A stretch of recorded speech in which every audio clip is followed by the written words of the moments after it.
Welcome everyone to another episode of Deep Dives. I'm DJ Glowing Ice.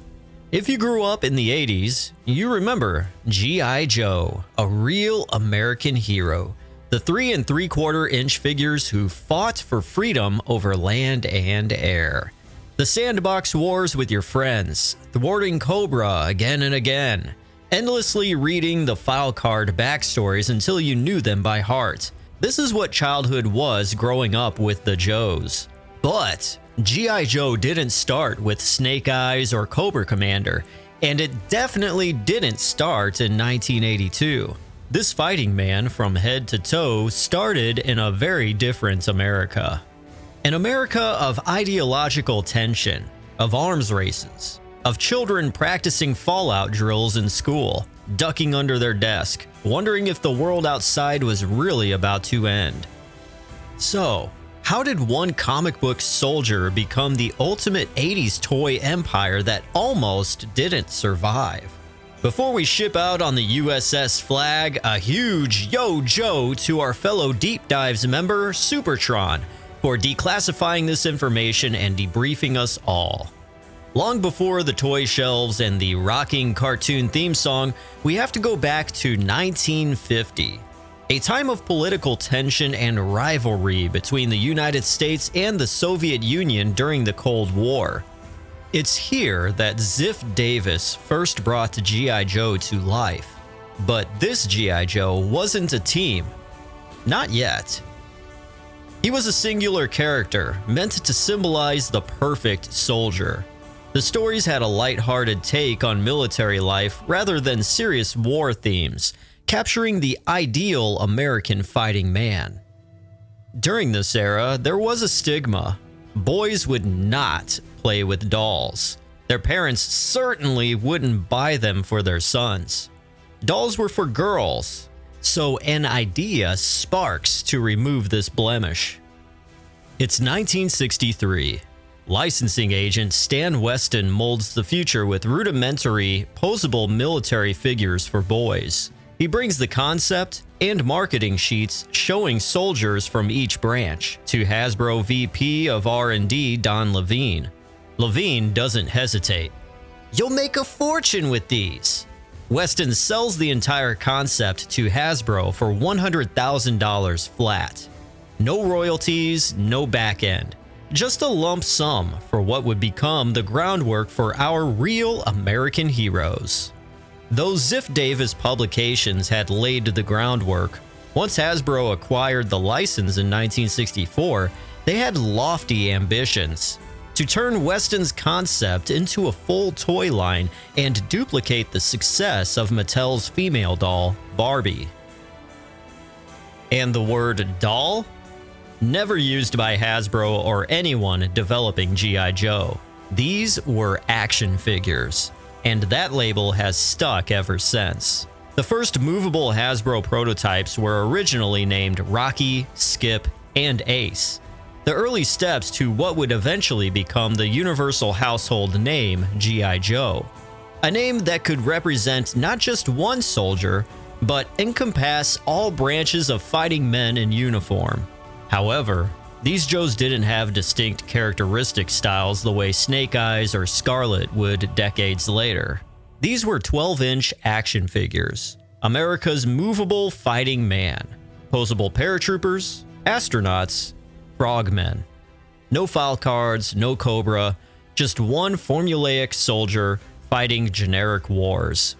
And as the 60s gave way to the 70s, America changed. The Vietnam War wasn't distant anymore. It hit home each night through the television screen. And the uniform that once felt unquestioned now stood in headlines and in the middle of protests across the nation. So, G.I. Joe adapted. Out went the generic soldier adventurer aesthetic. In came beards, kung fu grips, aptly named the Adventure Team. Now Joe wasn't fighting enemy soldiers. They were battling sharks, rescuing scientists, and exploring lost worlds. It was reinvention. It was survival. And for a while, it worked. But even as the Adventure Team thrived on store shelves, Joe's survival owed as much to the page as to the toy aisle itself. In 1964, Hasbro briefly partnered with DC Comics, giving the adventure team the spotlight in showcase issues number 53 and 54. It was a one-off adventure, though their exploits lived on in the mini-comics packaged with these figures. These stories kept the flame alive, hinting at a world beyond the toys. But this 12-inch era quietly came to an end in 1976. For 2 decades, Joe had adapted, survived, and reinvented himself. But fate, it seemed, had determined both the brand and the toy aisles needed a break. The world was once again changing, setting the stage for something completely new. But the next chapter of G.I. Joe's story wasn't decided in a boardroom. It began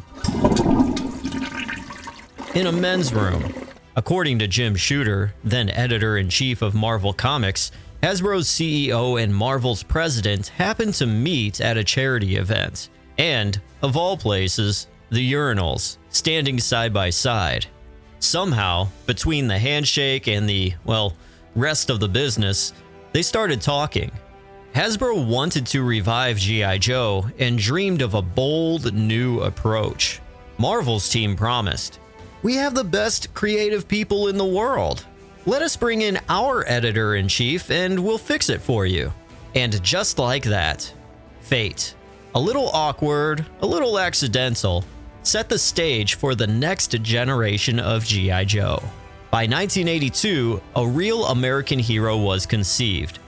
Hasbro shrank the figures to 3 3/4 inches, ditched the soft good outfits, and built a line that would compete directly with Star Wars, on store shelves and in parents' checkbooks. But shrinking the toys wasn't the only challenge. Working alongside Marvel Comics, Hasbro hoped to craft a comic series to breathe life into the relaunch, giving Marvel carte blanche to shape this bold new direction. And at first, no one at Marvel seemed eager to touch it. A toy-based comic carried a certain tongue-in-cheek stigma. Enter Larry Hama, a military veteran who had been developing a comic called Fury Force. The premise was strikingly similar: a team of elite commandos battling a ruthless terrorist organization. Fury Force gave way to G.I. Joe as the team name, while Archie Goodwin breathed life into Cobra and the infamous Cobra Commander. And the now iconic Cobra Serpent emblem, timeless and menacing, was forged by Hasbro designer Ron Rudat, a symbol that would come to define this new era. Hama's military experience shaped the realism and gravity of the world he was about to build. What followed was a bold gamble. Instead of advertising the toys directly, the comic itself was promoted on television. At a time when toy commercials were tightly restricted, a literary property had far more freedom, so audiences weren't just shown plastic figures, they were invited into a story. That story gave action figures something they never had truly possessed before: a universe. And that gamble paid off. The comic didn't just support the toys, it ignited them. Every character now had a unique look. Machine Gunner. Codename Rock and Roll. Counterintelligence. Codename Scarlet. Commando. Codename Snake Eyes. Each sold separately. An edgy code name, and a story that jumped off the page. Kids weren't just collecting figures, they were following missions, debating loyalties, memorizing the character biography file cards, many drawn directly from Hama's own experiences in the U.S. Army.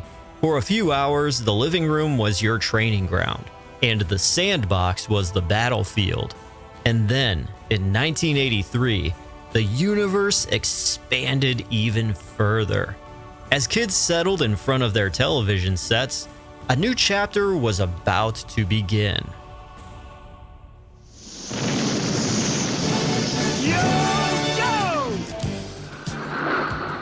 We'll fight for freedom wherever there's trouble. G.I. Joe is there. G.I. Joe, American hero. G.I. Joe, a real American hero, burst onto the scene. An action-packed animated series produced by Marvel Productions and Sunbow Productions. And from 1983 to 1986, it carried Hama's world from the printed page into living rooms across America, and eventually the globe. Kids memorized the catchphrases, mimicked the missions, and for 22 magical minutes every Saturday morning, they were part of this elite fighting force. Once again, G.I. Joe had adapted. Each episode didn't end with a toy pitch. It ended with a lesson, a public service announcement, safety, responsibility, awareness, echoing back to the original line and its subtle pushback on the harsh realities of war. And every time, it closed with the now immortal words, "And knowing is half the battle." G.I. Joe! But even here, the foundation remains the same. The stories born of the comics continue to be the backbone, the lifeblood of the G.I. Joe vs. Cobra universe. Between cartoons, movies, and toy releases, the comics are always there, telling the stories, shaping the mythos, and keeping the universe alive. They've influenced our understanding of G.I. Joe from the very beginning, and even Hasbro takes cues from them. Several iconic characters were first conceived on the page, long before they ever hit the shelves or the airwaves. And here's one crucial insight the Hasbro creators later shared. When Marvel first asked, "Who are the bad guys?" Hasbro didn't know. They assumed kids would invent conflicts themselves with other action figures. Marvel quickly pointed out, a universe needs its villains to live inside the story. The result? A perfect fusion. Comics and toys feeding off each other, creating a universe where kids could finally care about who was fighting and why. The Marvel series ran from 1982 to 1994, lasting an impressive 155-issue run. Not only reimagining G.I. Joe for a new generation of fans, but proving that comics based on toys didn't have to be dumbed down. They could give the world stakes, excitement, and real consequences. Its legacy still resonates today, with countless reboots, continuations, and inspired characters. And just like that, G.I. Joe had once again been reborn. This time, the line wasn't just surviving, it was thriving. For many of us, G.I. Joe wasn't just plastic figures on a shelf or an animated show on Saturday mornings. It was the missions we played out in our living rooms, the battles we shared at the playground with our friends, and countless hours spent memorizing file cards like secret dossiers. The 1983 cartoon, the comics, the toys, they weren't just entertainment. They were a universe we could step into. And for those of us growing up in that era, that world was our childhood. With those plastic action figures in hand, each memorized code name, each mission became part of our collective memories, our laughter, our victories, and even our defeats. If today's episode unlocked some memories, we'd love to hear from you. Who was your favorite Joe? As a special bonus, we'd like to share with you our top G.I. Joe comic covers. Which ones spoke to you or inspired you over the years? Drop your favorites in the comments. We can't wait to hear what you pick. And if you enjoyed this episode, we'd really appreciate it if you hit subscribe and turn on notifications so you never miss another deep dive. Thank you so much for tuning in. We hope you enjoyed celebrating the history, the stories, and the action figures of a line that taught a generation courage, teamwork, and heroism through the Yo-Jo goggles of G.I. Joe, a real American hero. Be sure to join us for another episode of Deep Dives. And until next time, keep reading, keep exploring, and, as always, knowing is half the battle.